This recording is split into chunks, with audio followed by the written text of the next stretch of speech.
Percebe? Vamos lá, qual é a proposta?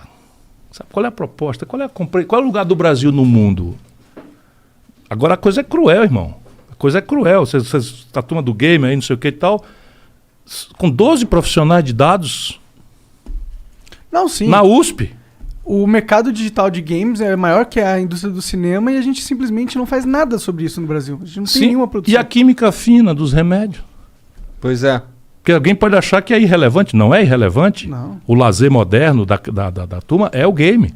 E o game é pedagógico. Tem bastante coisa. E mais do que isso, ele estimula a inteligência criativa. Né? Por exemplo, eu até hoje não consigo entender o que diabo é RPG. A minha geração travou. Porque todos os games que eu conheço tinham um objetivo. Eu jogo xadrez. Então o objetivo... ganhar ali a partida. Encurralar o rei e tal. E o RPG, percebe? No Minecraft, o meu filho vai embora e é para fazer o quê? Aí começa, eu já dissipei na terceira frase.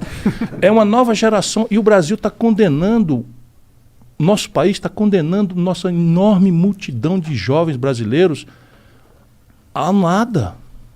Por quê? Porque todos têm noção do estado da arte que a tecnologia oferece em tudo. Não é trivial, nós podemos achar que o game não é uma coisa, mas não é trivial, é o eletroeletrônico, é a telecomunicação, é o meio de diagnóstico médico, é a robótica, é a mecatrônica, percebe? 12 profissionais, eu vou checar esse número, 12 profissionais de dados, a China está formando 1 milhão. Será que o mercado não público, qual é o nome? Privado. É isso, o mercado privado não está cumprindo essa demanda? Não aposta em formação. Entendi. Eu soube, nessa mesma conversa que eu tive com um amigo, o Felipe, que é um cara super preparado e tal, ele estava me dizendo que um amigo dele, o Roberto Cláudio, que é ex-prefeito de Fortaleza, é PhD em saúde pública, no Arizona, eu estou só apresentando a minha turma, tá? PhD, o cara classe média, PhD em saúde pública, o prefeito mais dinâmico da história de Fortaleza, garoto, começou e tal, e eu treinei, ou pelo menos descobri a vocação e tal. Pois bem, o Roberto estava me dizendo que um amigo dele estava numa empresa dessa de processamento de dados e fez um concurso para 300, que não era grande coisa, 300 programadores ou algo do gênero, compareceram 9. Puta que pariu. Foda, né? Meu irmão, Porra, mas olha só, o Brasil, a gente tem uma indústria para esses caras trabalharem? Não tem. A Essa é a gente precisa questão. ter. Bom, Pois a gente está ali. contratando aqui. A gente tem 8 programadores, cara. 8 programadores. 8 programadores. Eu não sei se é programador, a coisa. É uma coisa que não é tão sofisticada. Entendi. Mas o que eu lhe digo é o seguinte, que a China, que a Índia, que a Coreia do Sul e tal, eu vi isso lá em Harvard. No período que eu fiquei lá em Harvard, é o seguinte, esses governos mandam muitos cérebros se treinar nos melhores institutos universitários, MIT, Harvard University, Boston University e tal, já com compromisso de voltar. O Brasil está perdendo o que nós formamos. Nós somos o 13º país do mundo em produção científica. O critério aqui é publicação. Em revista especializada, contestada pelos países. 13º do mundo. Nós somos o 79º em registro de patente. A distância absolutamente monstruosa entre ciência, que vai para as prateleiras e não vira empreendimento. Porque morre no financiamento. Juro alto. Não existe. A gente tem que usar até as expressões em inglês.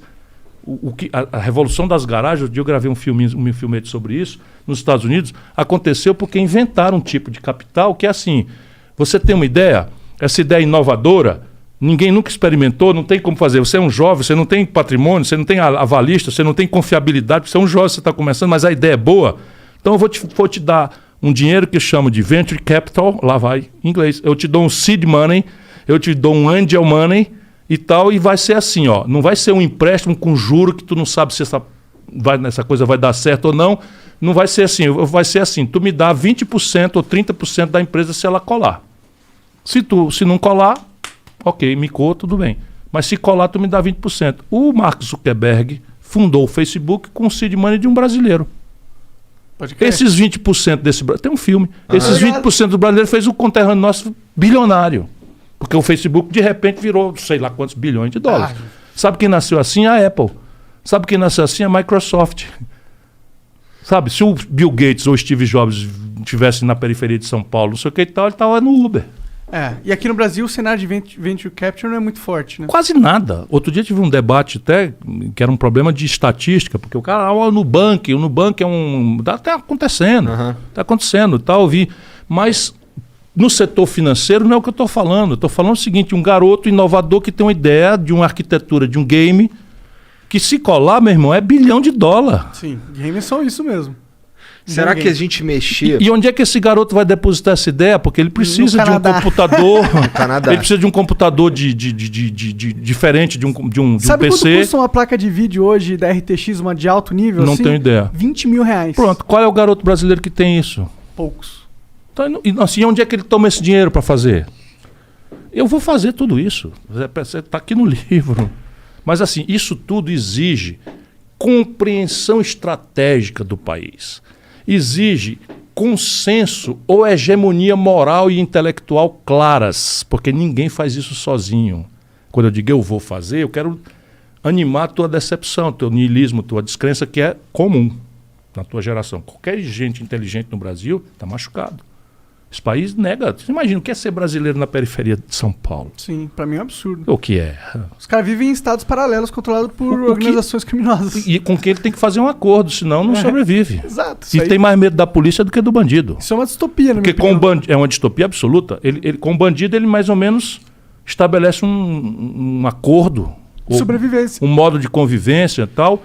E o bandido segura a periferia na base do terror e do clientelismo.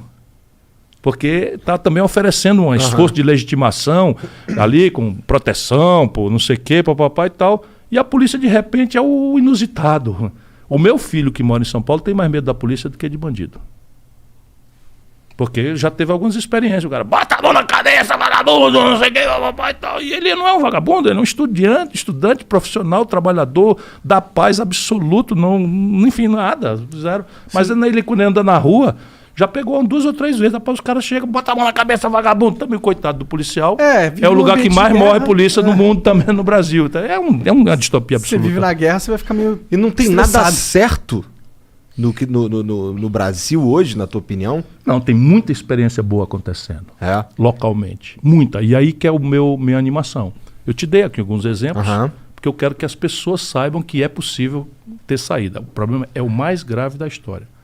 A crise brasileira, social, econômica, política, moral, é a pior da história. Eu conheço a história brasileira por dedicar-me a estudá-la e vivi a história brasileira por dentro 40 anos agora. Eu era jovem deputado no Tancredo Neves, que veio para redemocratizar o Brasil. Então eu conheço muito esses personagens todos. Nunca houve uma situação tão grave, tão complexa, tão ameaçadora do fim da nacionalidade brasileira como nós estamos vivendo hoje. Porque também a exigência internacional agravou-se muito. Se você olhar o padrão da disputa da China com os Estados Unidos, economia do conhecimento, tecnologia, não é? A ferramentaria militar sendo comprada pelos governos para disseminar tecnologia civil.